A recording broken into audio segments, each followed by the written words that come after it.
Hello, everyone. It's been an interesting couple weeks, and today we're so excited because we have my friend and someone I admire greatly on with us. We have the mayor of Gloucester, Massachusetts, a wonderful seacoast fishing community that is vibrant with all kinds of diversity. And today we welcome Mayor Sefatia Theken. Welcome, Thank you. Mayor. Thank you. Thank you. Donna, it's always a pleasure seeing you. It's a pleasure seeing anyone. I love these Zooms and then you don't like them, but I wish that, we didn't have to have this kind of a discussion. I just wish we were all just holding hands and loving, but unfortunately in society, especially in a society where you have a disease that's taking over people's lives and feelings, and it's just a time that we need to be together. We need mothers. You know what? We did that when it was, Mothers Against Drunk Drivers, and it's a wonderful organization. It's still there, still going strong. And sometimes you just need another mother to say, you know what? Shut up. Because if I was there, I would have said, shut up. Yeah. I mean, you need it. It's our hearts that are being ripped out. Fathers are great, don't get me wrong, but the mothers, I mean, it's our hearts. It's we gave the birth, we know that it's just so, we want the best for our children and everyone's child. It's not just that we know what, someone is going through, and it's difficult. It's difficult because some things we can have control of, and some things, unfortunately, we cannot. That's right. And the things we should stand together and unite. That's there's things that we can do to help a child who might have an addiction. There's things we can do a child who, might have depression. We can help. But when it comes to racism, we can stand together. That's right. And the more we stand across this country and this world together, then we can say enough is enough. Oh, that's our mantra right there. You said it. Okay, that's all we have to say. You know what? I'm sorry, but when a mother gives birth, I don't think she's giving birth and saying, oh, what am I going to have to worry about? We're worried about, okay, as soon as they're born, are they okay? Is it fine? Are they healthy? What can I give? I mean, just when you're pregnant and you're holding your child in your arms, actually in your stomach, you're holding it, you're thinking, what can I do to lead this child into the most life and what can I give them? And I don't think any of us who, or whether you adopt a child, I'm sorry, whether you adopt a child and you hug your child for the first time, that's like giving birth, that's your whole life. Saying that what's going to happen in 2020, I don't think any of us, but the fact is, when it comes to racism, I think that, unfortunately, we didn't realize what Black mothers were going through. We really didn't realize that when you were giving birth or you held your child for the first time, you were saying, just give me the strength to go let them be a normal child. Yeah. We don't think of that. We don't think I want my child to be a normal child. You know what I mean? We don't think of that. You're thinking of, you know what? Just let them be a child. And when they're children at young ages, they are. And it's the most beautiful thing in the world. We all get along. You know what? Sometimes, it's like, what happened to that innocence when we're younger? And that's what I said. Hatred, you're not born with hatred. It's coming from something. Someone is teaching you, or you're angry. And how, as mothers, help that. And a lot of it, I've been going around and asking and looking, and I was in healthcare for 20 years. And my whole thing is, before I even know my own daughter had an addiction problem, I was asking these children that I knew their parents, is like, what can I ask a personal question? Why did you do what you did? And they will tell me. And you know what? Nobody said I'm going to pop a pill. I just wanted to. There was something in their life, a trauma, something. And unfortunately, we as adults didn't see it. And that person was hurting so bad that not only was they hating other people, they were hating themselves, that they just wanted it to do something right so they can feel better. Right. when you see young kids, some of the remarks that come out of their mouths, some of the things that are happening, and I see, and I'm going like, where did they come from? Where did they come from? Because I'm going to tell you something. I've seen some kids very racist, and their parents aren't like that. Their parents aren't like that. So that made me like, well, don't they learn from their parents? And isn't it a parent thing? No, sometimes, you know what? It's not. It's really is. Who do they want to fit into? What group will accept them? Peer pressure. Right. Right. You want to belong. When I had, and this was really, I had a Brazilian against another Brazilian. He was calling him names. And I'm going like, you're both Brazilian. What's going on? Right. He wanted to fit in with the all white.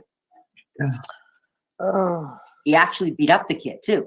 And I saw the video and I worked with the parents and all of that. And that was before COVID. And I'm going like, okay, so why? Is it that, you know what? And that's when I was younger. Why did Italians call us guineas? Well, aren't you Italian? Aren't you Sicilian? I mean, why? Because they were so hurt and afraid that they figured if they fit in, they wouldn't be tortured anymore. Well, you're giving us something we haven't discussed before. You know, what happens outside of the household to influence children. Right. Because let me tell you something. When I was growing up, we didn't know color. We didn't know color. We were brought up Italian, Portuguese. Some were dark, some were brown. Some it didn't even matter. I couldn't understand why they called me olive skin. I kept saying I don't look like an olive. You know, are they making fun of me because I'm Italian? You know, and you're young, you don't know. We just played. You know, we just played. You know, I had a black friend, and she had white parents. There was no big difference. And when the first black family moved into the community, it was like, wow, it's a week, and then we're done. All right, whatever. It was not, we were young, right? You know, but you didn't have you had the bullying, but it wasn't like today. Today, it's you have nowhere to escape. It's cyberbullying, it's bullying, it's everything. It's we you know, we'd call each other's names, or you know, they're having a fight, and then it's done. Now it's worse because the pain a tongue can cause sometimes never goes away. When we were younger, if I wanted to fight with you and I slapped you, well, you'd go, that didn't hurt, you know, it would go away. But if I would have called you the N-word or you whatever, then you would have felt it forever. Definitely. And so the tongue is deeper than a sword. Sharper than a sword, and it can kill you because it causes depression, causes addiction, it causes a lot of things. And that's what I'm saying is, where do we go and how do we help mothers? Because if the three of us here are mothers and we don't believe in racism, we believe everyone should be treated equal, then and our kids are going out and doing something, what's going on? Right. And we have to look outside the box. You just can't blame it's always the parents. That kind of racism that I've been seeing comes from someone who wants to either fit in.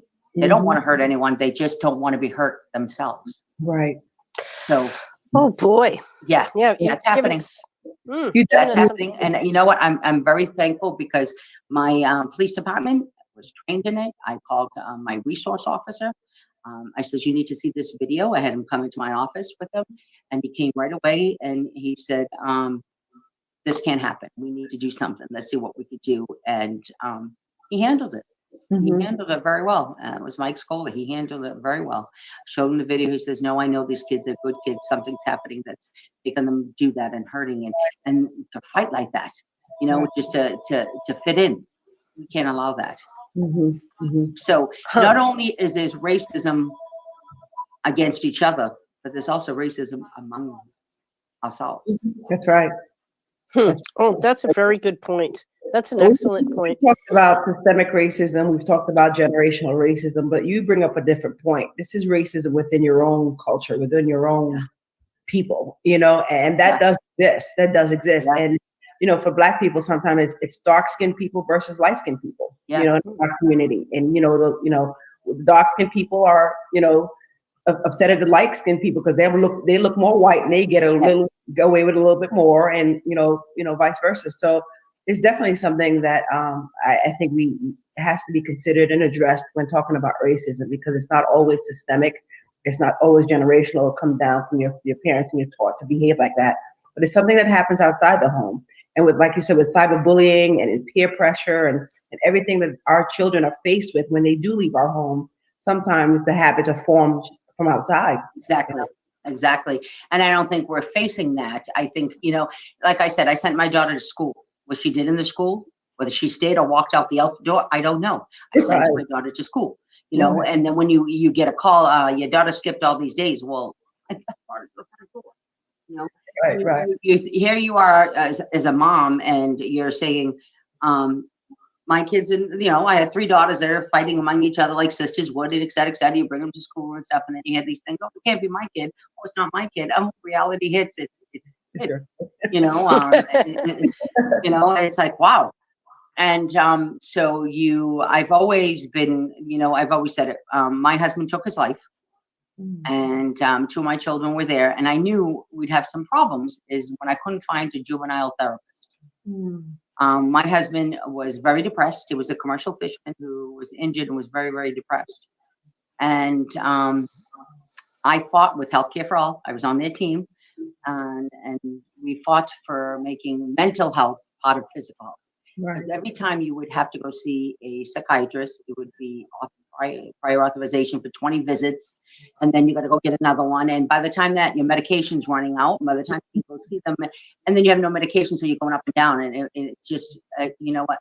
He took his life. He hung himself, and we brought that out, that it's a disease. Mental health is a disease, and so we brought that out there. Wasn't embarrassed. I made my kids stronger. We got to live through it. But I knew one of my children was going to have some difficulties, because when we try to find juvenile therapy, we couldn't. And every therapist that I did go was kind of difficult. One would like them, one wouldn't, one this and that. And then when, some of them were looking at their wristwatch, which angered me. And so I would make an appointment. Okay, we're going as a group, we're going individual, we're going this way, because if my kid's opening up, they need to open up. You can't look at, time. And it wasn't really the therapist itself. It's like, where'd you go? Did you go to a company? Because if you go to a group therapy or you go to a company, it's business. If you go to individual, then you can have the time you have. So to find it, but there was no juvenile therapist. Now, 23 years later, because my husband died September 11th, 1997. 23 years later, we still don't have enough juvenile therapists. So before COVID, we were working with Secretary Stutters in Massachusetts. And she's great, Baker's team, great. We're working on that. There are no mental health beds. And I says, well, you know how Gloucester started the Angel program, and now there's all these beds. Okay, so we have to bring awareness that, there's no juvenile beds. And it's all about insurance. It's what they pay. I worked in the hospital. It's what they pay. Because with that, you need extra, your nurses, your doctors, then you need the extra. That extra insurances don't pay. So no one wants to make that little effort, because you know what? All hospitals, whether they're nonprofit or profit, need a profit. Right. And so what they get paid, and we all know what Medicaid pays and Medicare, et cetera, et cetera. And so what was concerning me is I would have a child who would have like an outburst at school. And so that child would go to the emergency. We'd have to go in, and they would take the emergency room to see what we could do. And to be 11 days in an emergency room, not seeing anyone, just waiting. Right. And I would get step by step from the family members who would send me emails or text me, this is day 1, this is day 2. Then the child go back to school, there's no follow-up, and then you figure that the child's fine because it was away for 11 days, everything's fine.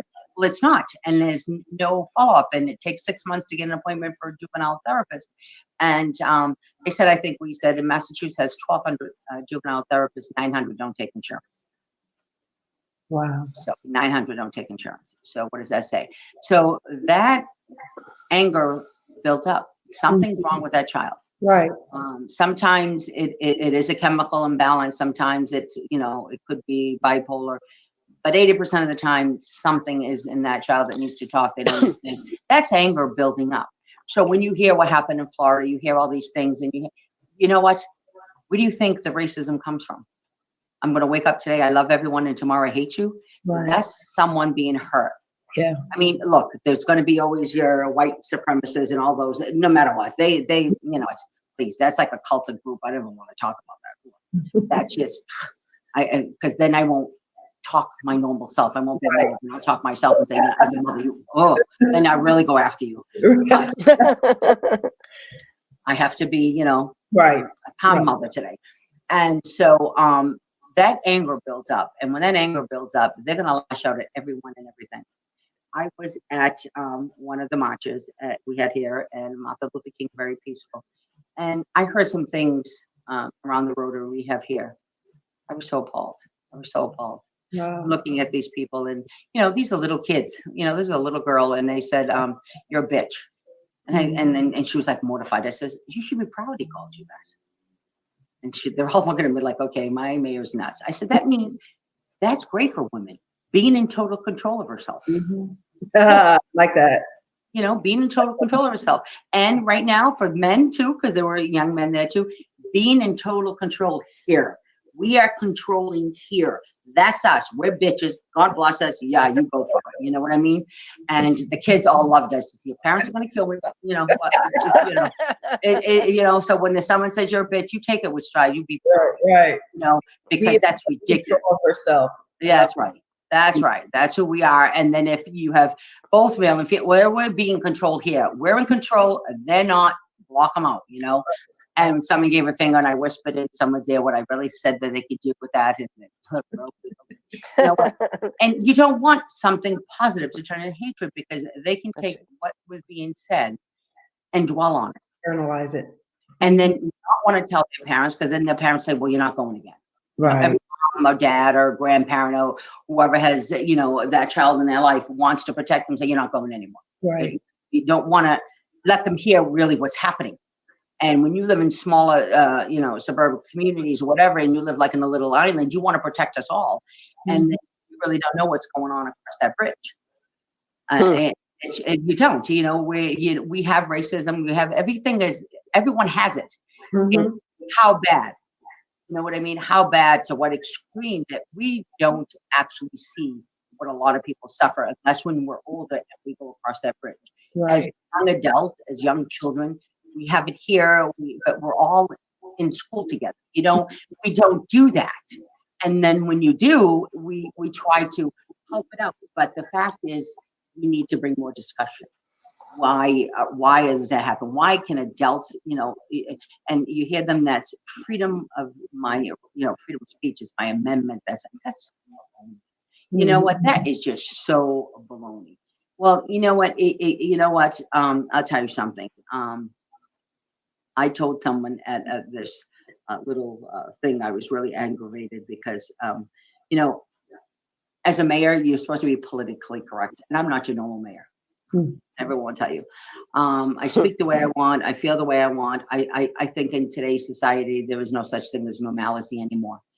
You have to take grip of what you're seeing, and then, you know, don't get angry. And I'm trying to do that. They say, you know, Sefatia, do yoga. Are you kidding? You want me to get on the phone?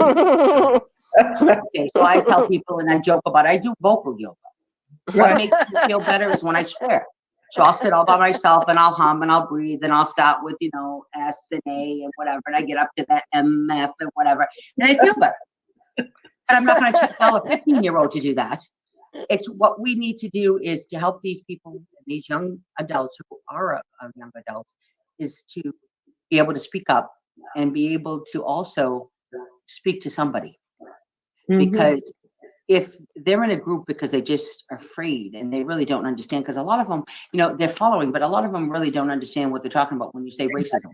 Exactly. They really don't. They're just marching because they think it's a good thing to march. And yeah, so, and you know, Black Lives Matter, and this matters, and this matters, and this matters, and then they'll hear, well, all lives matters, and then they get confused and say, you know, yeah, I matter too.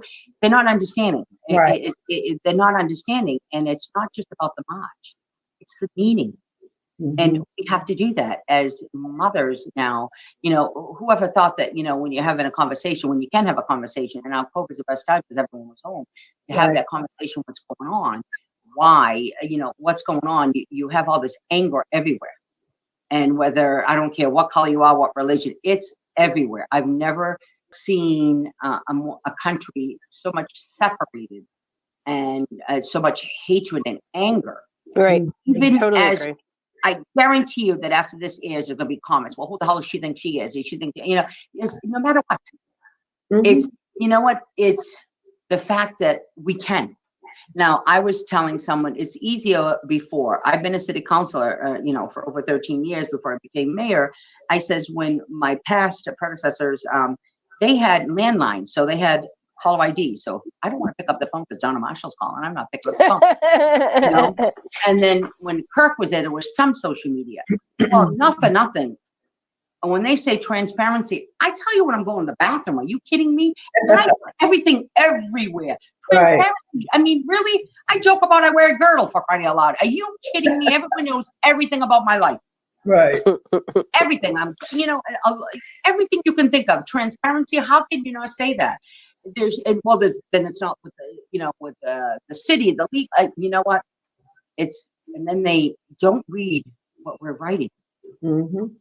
They just pick up whatever the negativities in the comments and go from there. Yeah. It has nothing to do with what the post was about. I'm reading things and I'm looking at it and I put a post and I would say, this is not about me or my family. Mm-hmm. Yeah.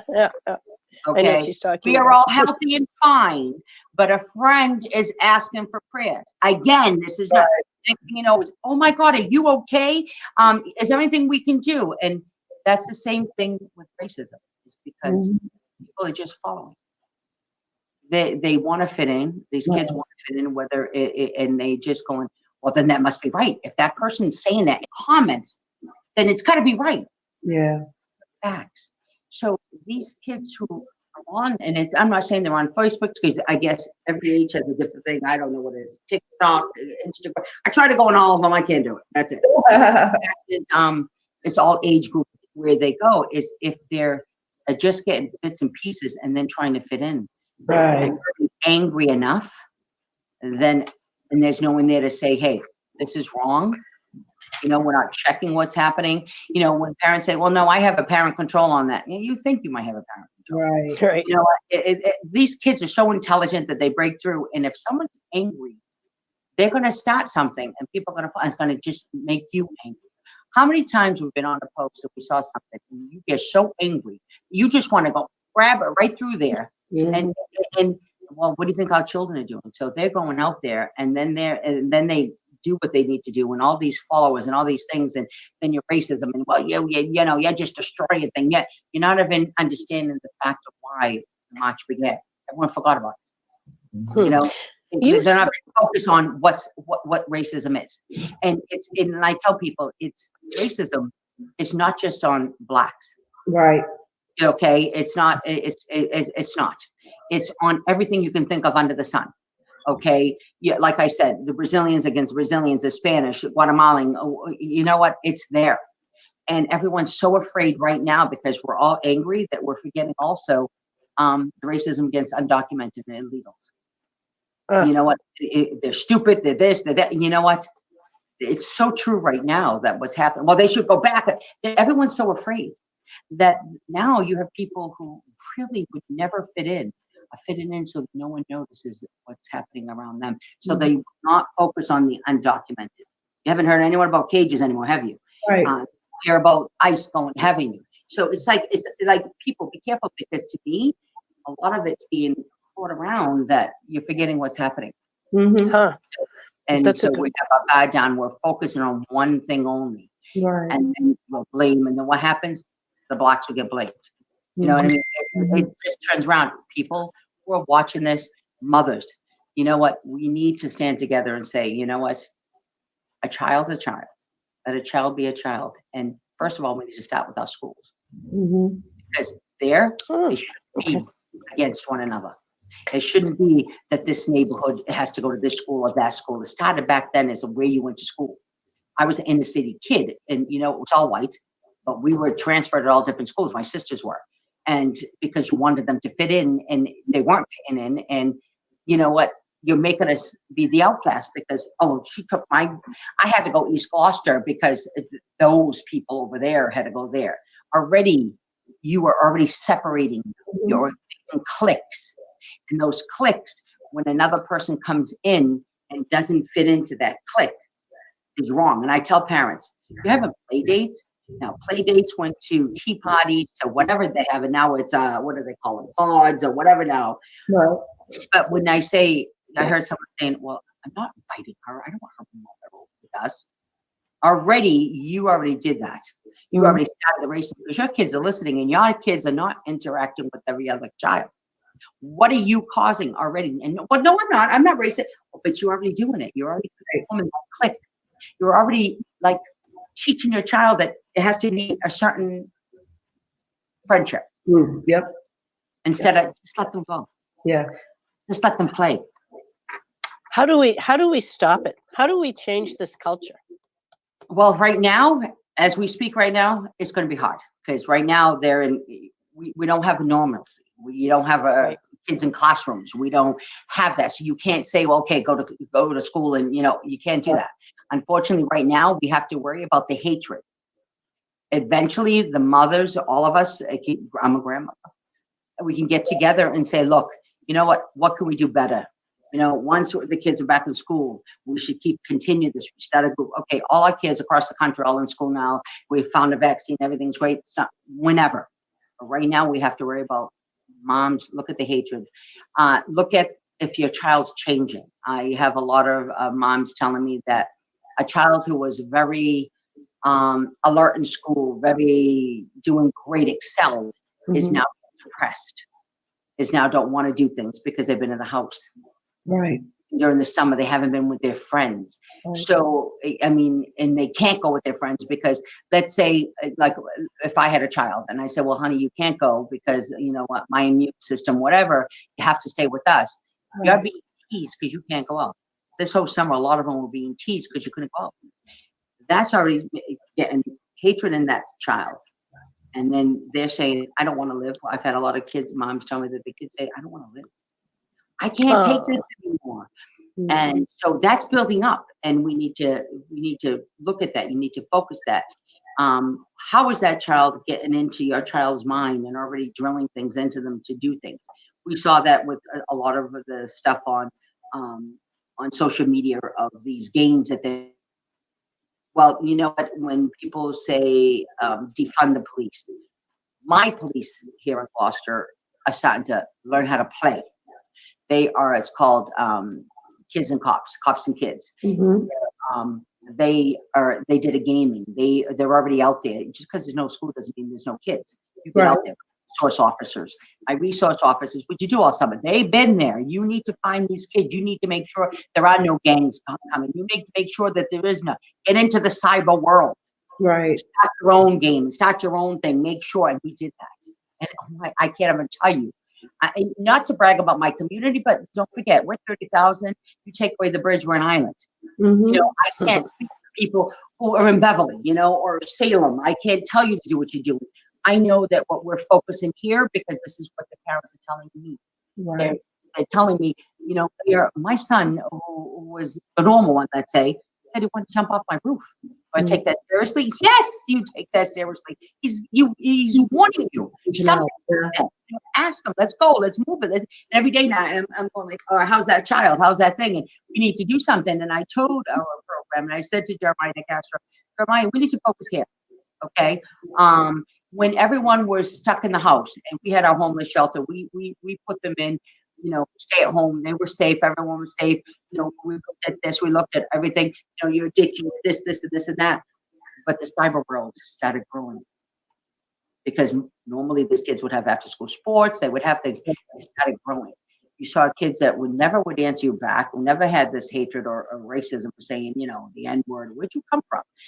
What's happening? Why are you saying that? Why are you saying Guinea again? When did Guinea come? When did that all happen again? I mean, it's like, whoa, something's happening. It's the cyber world. It's the cyber world because you know what? We as parents, you're trying, first of all, how to survive. If you're not working, you're trying to figure out how you can do the Zooming or whatever, how you're going to pay your bills, how things are going to go. The ones who are working can figure out, oh my God, am I going to be contaminated? How do I get back home? I'm not going to be able to see my mother. Not seeing a routine in this child's life or any adult's life. And I'm not just saying children. I mean, this happens to all of us. things that we took for granted. Hugging. Oh my God, I'm Italian. I use my hands for everything. Like, what do you mean? And it's like, how can you not do that? I mean, how can I not hug? We used to kiss. If you didn't kiss, when you were younger, you didn't kiss your grandmother, whatever. That was disrespectful. Right. Don't kiss her. Don't kiss her. Don't kiss her. What do you mean don't kiss me? It took me 4 months to see my grandkids. Even I was going through. Right. Talk about it. Whether we talk about it, joke about it, whatever, but get it out there. It's nothing to be ashamed about. You have that anger. I don't like that person because they get to get with. There's jealousy. Jealousy turns to anger. Find out. You know what? It's hard, especially for single moms or single dads. I mean, I know it's mom against racism, but we have a lot of dads who stepped up. We have grandparents now. Our parents or anyone. And let me tell you something. It's not a world that we're used to. It's not. You can't get the help you need. When you can't even go to the doctors. Your child's hurting and you don't know where to go. And you're telling, we used to tell the kids, get away from the TV, get away from the computer. Now it's get on the computer, get on the, So Right. it's like, what, That's right. we're blowing their minds and they're little, so we have to figure out, we have to do things. And if there are mothers groups, there's so many things that you can do, but it's all on Zoom. I mean, you watch, America's Got Talent. I can't wait to see the voice. I don't know who's going to be the judges. I mean, you're laughing. It's like everything. I want to sing too because I sound pretty good. Right. That's what it is right now. That's what it is. It's when we're not normal, our brains just turned into things that need to be programmed. Programmed. Who's reprogramming our children's minds? That's right. So we need to, as parents and grandparents or whoever, we're responsible for a child, we need to be paying close attention right now. And we're home with them now. Most of us have the blessing, I would say, to be in the home with our children now 24/7 because we have no other choice. So there's no reason why we can't be monitoring exactly what's going on in their lives, in their minds, on their computers. Reason when a parent doesn't understand. So you have a parent who, only goes on social media. Doesn't interact with computers at all because that's not their job. Right. Anyone in society, and yet now we have to learn how to Zoom. We have to learn how to use the computer. As an adult, we need to also train the adults that it's okay that you don't know. There's got to be a group that you can go on secretly and say, we'll help you. Yeah. So you don't feel that degraded that, you can't even help your own child. Right. Or how about the language barrier? You know what? And you know what? Not for nothing, but we're Sicilian here. There's no such language. We can't understand Italian and vice versa. The grandparents that want to help. I mean, a lot of grandparents are babysitting. And they have to do some hours of Zooming because, and these parents, some of them are angry saying, I don't want my child in school, but I have to because my mother can't even help my child do the, in homeschooling. They have to do the hybrid because there's no way my mother can do that. There's no way my mother can sit in front of the computer because she wouldn't know what they're talking about. Right.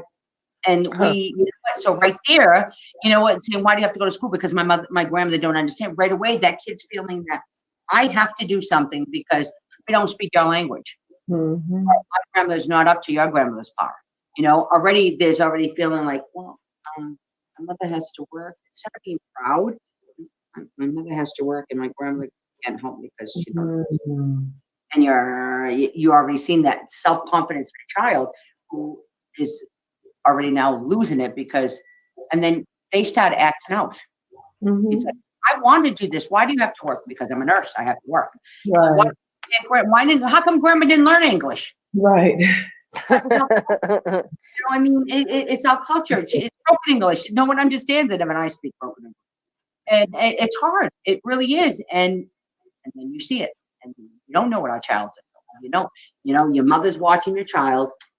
The child knows what's doing. I mean, come on, kids, you see them at 2 years old going. Yeah. And the grandmother goes, what's she doing? I said, she already put it in herself. She don't need you to go. Wow. Wait, 2 years old, and the grandma's all proud. Right. Homeschooling or what's going on, the grandmother doesn't know. or the parent doesn't know. And how do we reach out, how do we have these chats like we're having now, saying for in different languages, saying, I don't know, what do they call it?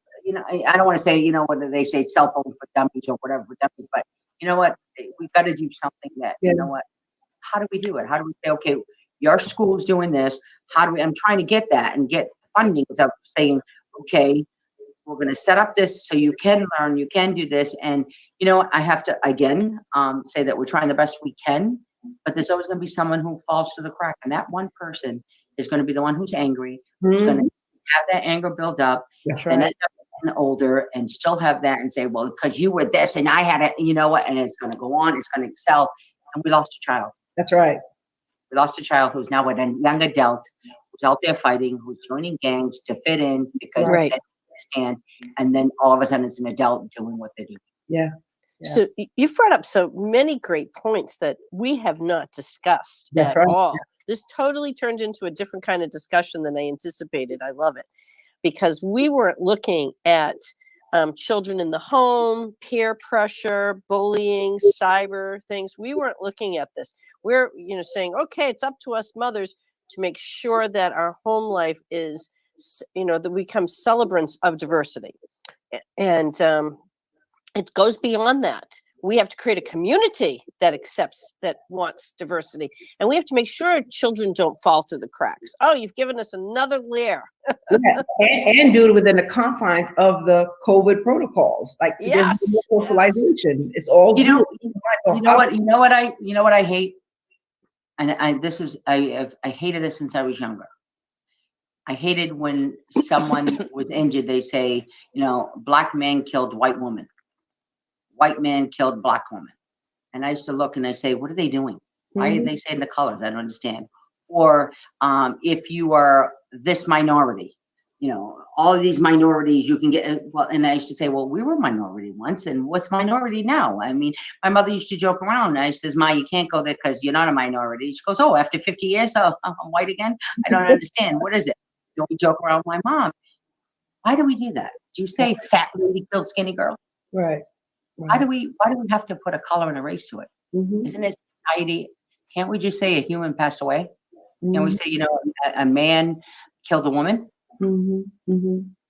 If we would have done that years ago, then we wouldn't have what we have today. When everyone started 50, 60 years ago, when I'm 58, and I didn't understand what racism was. I understood I was being a kid. Okay, it was my own people calling us that.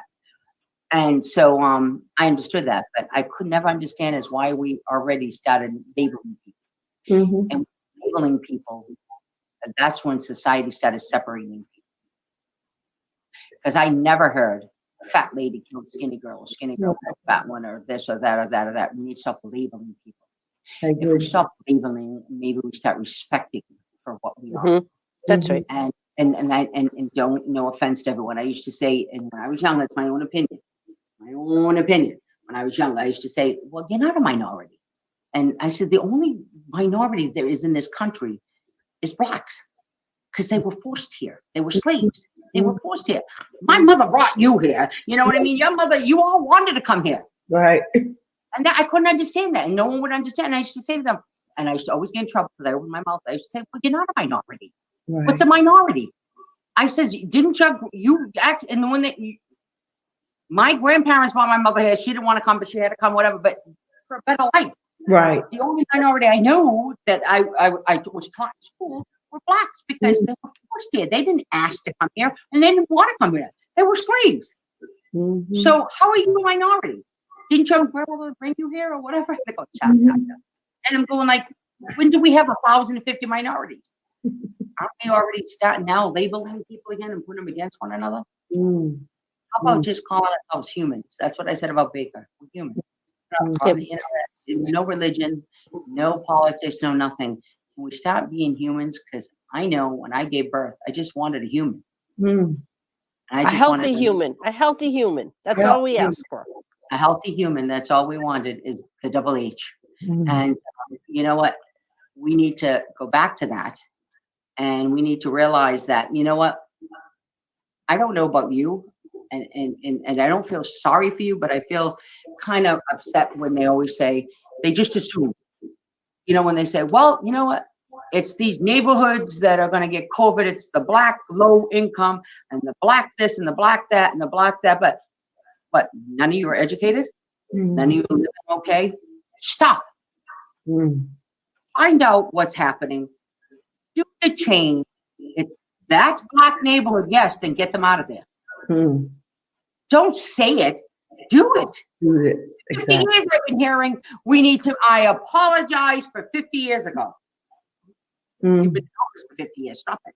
And that's a great point, because a lot of people are looking. I mean, you're in a position of power. You're a legislator. So we're looking to our mayors, our governors, our elected officials to help make the change and help society, whether it's desegregating the healthcare or the neighborhoods or the schools. First of all, no offense to anyone. When everyone says I want to help, well, then okay. Let me tell you something. As a mom, when you are young and you're working hard, the first thing you're worried. My mother actually was Italian. She was worried about getting us married out of school. My girls, I have 4 daughters. How am I going to marry them off? But the fact is, you want the best education for your child, or an education.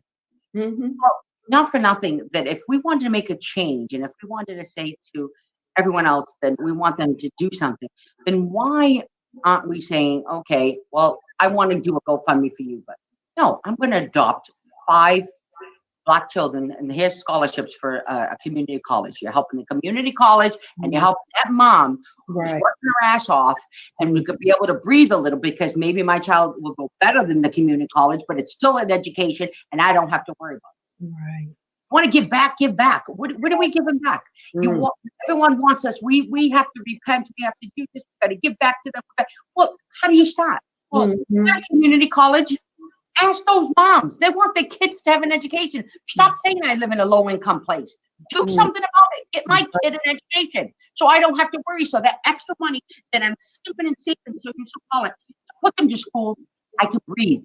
Amen. And be able to afford an apartment that's a little bit more expensive, because I'm not worried about getting my kid out of this.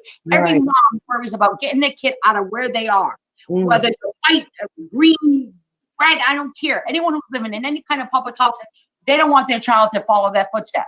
Right. That's right. So you're That's sleeping and right. sleeping, get the hell out of there. Well, how you can breathe if you're saying, my kid has a 4-year nurture, and then you know what? That parent's going to be on that child's ass like you wouldn't even say no going to school. Yeah. There's no excuses. Do not ruin it for me. You're in there. Yeah. You know what I mean? That gives them a chance to say, I've got that there. Let's do something. That's saying, you know what? We appreciate you. We apologize for whatever happened in the past, but I didn't do it, but I'm going to do something so no one else does. Yeah. Yeah. That's right. That's right. I love the educational component that you're talking about. Yeah. You And know that's do something about it. Like you said, I have a lot of Black friends. I have a lot of Black women, and we're all the same thing. And I said that to them, and they says, well, go tell them. Get out there. Go tell them. Yeah. My house, and go tell them what to do. You know, it's like, I'm not going to apologize. I'm going to do something about it. Saying I'm sorry don't cut it anymore. That's right. You're right. You're absolutely right. It's now, what do we do? What do we do next? You know what I mean? I'm not going to change the jerk that's out there that's always going to use that end. I'm not going to change the jerk who thinks that children should be in cages. I'm not going to change, no matter how much mothers stand together. We are not going to do that, but we can stand together and say, my child can do something about it. My child's going to get that education. My child's going to get what it deserves and everything else. So you know what? And the community college, which is because everyone wants those Ivy League colleges, but you know what? They're starting to dwindle. Let's support our community college. Make sure you want to do something for someone, you can do something for someone. And don't get me wrong. Like I said, the GoFundMe, $14 million. Who needs $14 million? Right. You, out of $14 million, you know how many children you could have put in school? So, and all these people who want to do things in Chicago or where they all say that everyone lives in where there is more poverty or whatever, then do something. Do something. You may not be able to help the mothers. Damn it, help their child. That's right. That's right. And I think for mothers, most mothers, that this is all you can ask for. That's all I want. You know what? tell them, I'll take working where I am. Look, I was an inner city kid. I packed fish. Yes. I had 4 jobs when my husband was depressed, not working. 4 jobs. I'm not afraid of work. Okay. Right. But let me tell you something. The only thing I was not like my mother, I wasn't worried to get married.